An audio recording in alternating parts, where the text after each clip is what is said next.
नमस्कार दोस्तों, स्वागत है आपका आपके अपने यूट्यूब चैनल अमन प्रयास जीके जिसमें। तो जैसा कि फ्रेंड्स, आज है आपका 4 मार्च और 4 मार्च को जो है आरपीएफ कांस्टेबल का एग्ज़ाम था, जो कि फर्स्ट का एग्ज़ाम समाप्त हो गया है।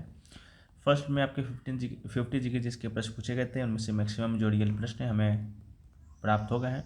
तो आज के इस वीडियो में उनसे प्रश्नों को डिस्कस करेंगे, साथ में उनसे रिलेटेड एक्स्ट्रा फैक्ट्स को भी देखते हुए चलेंगे। तो चलिए वीडियो को स्टार्ट करते हैं। उससे पहले अगर आप लोग चैनल पर नए हैं तो चैनल को सब्सक्राइब कर दीजिएगा। अगर आप लोग सब्सक्राइब किए हुए हैं तो नोटिफिकेशन बेल कॉल पर क्लिक कर लीजिएगा। इसका जो पीडीएफ है आपको टेलीग्राम चैनल पर मिल जाएगा, जिसका लिंक डिस्क्रिप्शन में दिया गया है। तो जाइए उस पीडीएफ का लाभ उठाइए। तो शुरू करते हैं आज के पहले प्रश्न, जो कि आपका इंग्लिश मीडियम में होने वाला है। तो चलिए शुरू करते हैं। तो आज का जो हमारा पहला जो प्रश्न है वो पूछा गया कि national human rights commission of India is, ठीक है। तो इसका जो राइट आंसर होगा स्टैट्यूटरी बॉडी आपका राइट आंसर होगा, ठीक है। नेशनल ह्यूमन राइट्स या स्टेट ह्यूमन राइट जो कमीशन है वो आपका स्टैट्यूटरी बॉडी ही है। और the national human right commission यानी NHRC of India was established on 12 October 1993 and it was established in 1993 under legislation enacted by the parliament, namely the Protection of Human Rights Act 1993. It is a statutory body. Headquarter की बात करेंगे Delhi. The commission is a multi-member body consisting of a chairman and 5 members, ठीक है। Video में आगे बढ़ते हैं, लेकिन उससे पहले अगर आप लोग भी मॉक टेस्ट वगैरह लगाना चाहते हैं और कोई प्लेटफॉर्म नहीं मिल रहा है तो आप लोग टेक्स्ट बुक पर लगा सकते हैं। टेक्स्ट बुक अब तक का सबसे अच्छा प्लेटफॉर्म है और यहाँ पर फ्यूचर ऑफिशियल सेल चल रहा है, जिसमें ईयरली का टेक्स्ट बुक पास प्रो आप मात्र जो है 615 रुपये में ले सकते हैं, कूपन कोड APG के साथ, जो कि 12% एक्स्ट्रा डिस्काउंट देगा। और आपका सिलेक्शन हो जाता है तो आप इनसे पूरा रिफंड भी ले पाते हैं। यहाँ पर आपको RPF SI से लेकर RPF कांस्टेबल से लेकर रेलवे का जो भी एग्ज़ाम होता है उन सारे एग्जामों का मॉक टेस्ट और PYP मिलेगा तो मिलेगा ही। साथ में SSC, बैंकिंग, रेलवे, डिफेंस या स्टेट लेवल का एग्जाम होता है उन सारे एग्जामों का भी मिल जाएगा। लिंक आपको उसका डिस्क्रिप्शन में मिल जाएगा, कमेंट सेक्शन में पिन किया रहेगा। आप लोग जाइए इस ऑफर का जो है लाभ उठाइए, ठीक है। और आप हमारे द्वारा चलाए जा रहे हैं RPF कांस्टेबल एग्ज़ाम 2025 के लिए क्यूज और PDF प्रोग्राम में जुड़ना चाहते हैं तो जुड़ सकते हैं, जिसमें आपको जो है डेली 50 प्रश्नों का क्यूज मिलता है, उन 50 प्रश्नों का PDF भी मिलता है विद एक्स्ट्रा फैक्ट के साथ, इंग्लिश और हिंदी दोनों लैंग्वेज में। वैलिडिटी आपका 18 मार्च तक रहेगा। 2 व्हाट्सएप नंबर दिए गया है, दोनों में से किसी एक पर संपर्क कीजिएगा तो आपको जो ये PDF है और ये क्यूज है आपको मिल जाएगा। ये तो आपका 25 फरवरी से ही शुरू हो गया था, तब से लेकर आज तक जितने भी क्यूज और PDF हुए हैं वो आपको मिल जाएंगे। साथ में अगर आप इसको ज्वाइन कर लेते हैं तो RPF कांस्टेबल का जो एग्ज़ाम चल रहा है उसका भी जो PDF है आपको फ्री ऑफ कॉस्ट दिया जाएगा, ठीक है। तो लिंक इसका डिस्क्रिप्शन में मिल जाएगा, आप लोग जाइए उस ऑफर का लाभ उठाइए। नहीं तो 2 व्हाट्सएप नंबर तो है ही, दोनों में से किसी एक पर संपर्क कीजिएगा तो आपको जो है इसका और भी जो सारी चीज़ें होंगी वो आपको मिल जाएंगी, ठीक है। हम लोग बढ़ते हैं नेक्स्ट क्वेश्चन की ओर। तो हमारा जो नेक्स्ट क्वेश्चन है वो पूछा गया कि who was the third ruler of Maurya dynasty, ठीक है। तो थर्ड मौर्य रूलर पूछा गया था तो राइट आंसर आपका अशोक होगा।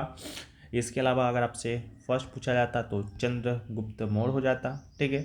इसके अलावा आपसे सेकंड पूछा जाता तो बिंदुसार हो जाता, ठीक है। लेकिन आपसे जो है थर्ड पूछा गया था तो अशोक इसका राइट आंसर होगा, ठीक है। चंद्रगुप्त मौर्य जो है नंद जो डायनेस्टी था इससे पहले उसका जो है खात्मा करके मौर्य डायनेस्टी का जो है आपका स्थापना इस्टेब्लिशमेंट किया था, ठीक है। तो इसको भी याद रखिएगा।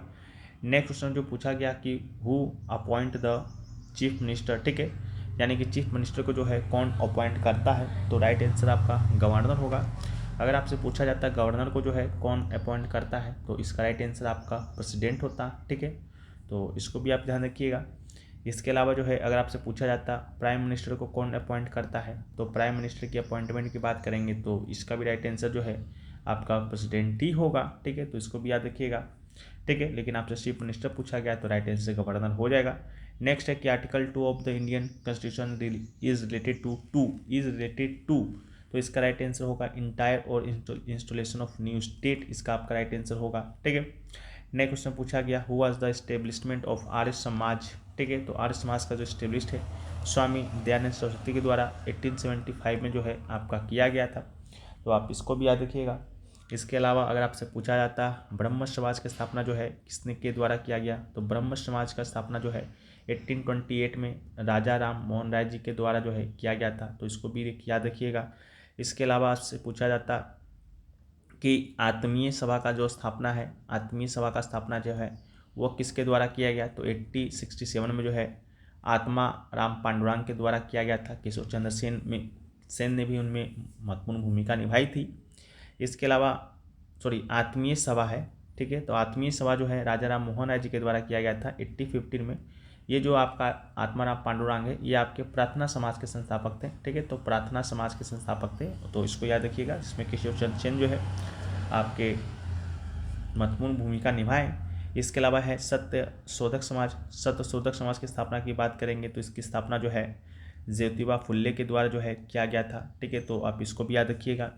फिर अलीगढ़ आंदोलन की बात करेंगे तो सर सैयद अहमद खां के द्वारा जो है अलीगढ़ आंदोलन की स्थापना किया गया था, ठीक है। तो उसको भी आप याद रखिएगा। वीडियो में आगे बढ़ते हैं। नेक्स्ट क्वेश्चन है कि which of the following is the organisation issued global innovation index. तो right answer INSEAD Cornell University और WIPO इसका आपका राइट आंसर होगा, ठीक है। नेक्स्ट क्वेश्चन पूछा गया कि Ashok Chandra was become the new managing director and chief executive officer, ठीक है। तो विच बैंक, तो इसका जो राइट आंसर होगा आपका पंजाब नेशनल बैंक जो है इसका राइट आंसर हो जाएगा, ठीक है। ये जो है आपके अशोक चंद्रा जो हैं वो आपके पंजाब नेशनल बैंक के जो हैं अभी न्यू मैनेजिंग डायरेक्टर और चीफ एग्जीक्यूटिव ऑफिसर जो है वो आपके बने हैं, ठीक है। इसके अलावा जो है पंजाब नेशनल बैंक के पहले के जो है आपके न्यू मैनेजिंग डायरेक्टर और चीफ एग्जीक्यूटिव ऑफिसर थे वे थे आपके अतुल कुमार गोयल, ठीक है। तो पहले के अतुल कुमार गोयल थे और अभी के अशोक चंद्रा हैं। इसके अलावा जो अशोक चंद्रा हैं वो पहले जो है कैनरा बैंक के एग्जीक्यूटिव CEO थे, ठीक है, एग्जीक्यूटिव डायरेक्टर थे। तो इसको भी याद रखिएगा। ये जो आपके अतुल कुमार गोयल हैं इनका रिटायरमेंट 31 दिसंबर 2024 को जो है आपका हुआ था, ठीक है। नेक्स्ट क्वेश्चन पूछा गया व्हाट इज द बांगर, ठीक है। तो the high part of Bangar land is called where the flood water does not reach lime pebbles are found in it this is less fertile than the new gauge due to old gauge. Bangar is often called ground and more pebble and more pebble.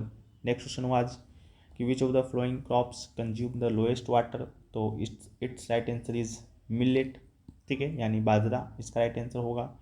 Next है कि how is the land of Thar desert. तो most of the land of Thar desert is covered with the dunes of sand. This is the example of desert, dry and wasted land. There is a problem of alkalinity in the soil and it is desert soil. Next question was which of the following was the founding members of the Hindustan Socialist Republican Army established in 1928. तो right answer is Bhagat Singh. Bhagat Singh is right answer. HSRA का जो स्थापना है 1928 में भगत सिंह के द्वारा ही किया गया था। HSRA से पहले इसका नाम जो है आपका HRA था, यानी कि एस नहीं, HSRA यानी कि रिपब्लिकन नहीं था, सोशलिस्ट नहीं था, तो हिंदुस्तान रिपब्लिकन आर्मी था, जिसका इस्टेब्लिशमेंट जो है 1924 को कानपुर में हुआ था। किसने किसने किया था? तो राम प्रसाद बिस्मिल ने, जोगेश चंद्र चटर्जी ने, सान्याल ने, सचिन सान्याल जी जैसे लोगों ने जो है किया था। नेक्स्ट क्वेश्चन है who is the India's 51 chief justice. तो right answer is justice Sanjiv Khanna, इसका राइट आंसर होगा। इसके अलावा 15 पूछता तो इसका राइट आंसर YB चंद्रचूड़ होता। नेक्स्ट क्वेश्चन है which is the semi permeable structure in a cell. तो राइट आंसर आपका सेल मेम्ब्रेन हो जाएगा। नेक्स्ट क्वेश्चन पूछा गया is India's controller and auditor general. तो काम पूछा गया था वर्क। तो the main work of controller and auditor general CAG of India, the government of India and the accounts of all state have to be audited, और CAG is the country's highest audit institutions. Next question पूछा गया the right to make the legislature for union territories in the which paragraph has been received. तो right answer article 239A हो जाएगा, ठीक है। इसके अलावा 239A की बात करेंगे तो ये आपका दिल्ली से रिलेटेड है, दिल्ली को जो है विशेष राज्य का दर्जा प्रदान है, ठीक है। नेक्स्ट क्वेश्चन है कि which book of Arundhati Roy is going to be launched in 2025। तो राइट आंसर इज मदर मेरी कम टू मी, इसका राइट आंसर हो जाएगा, ठीक है। नेक्स्ट क्वेश्चन पूछा गया खारदुंगला पास इज लोकेटेड इन। तो राइट आंसर जो है आपका लद्दाख होगा। ये सबसे ऊंचा मोटर युग दर्रा है, ठीक है, 5459 मीटर ये है ऊंचा, ठीक है। तो इसको भी याद रखिएगा। नेक्स्ट क्वेश्चन है कि विच सिख गुरु कंपाइल द आदि ग्रंथ।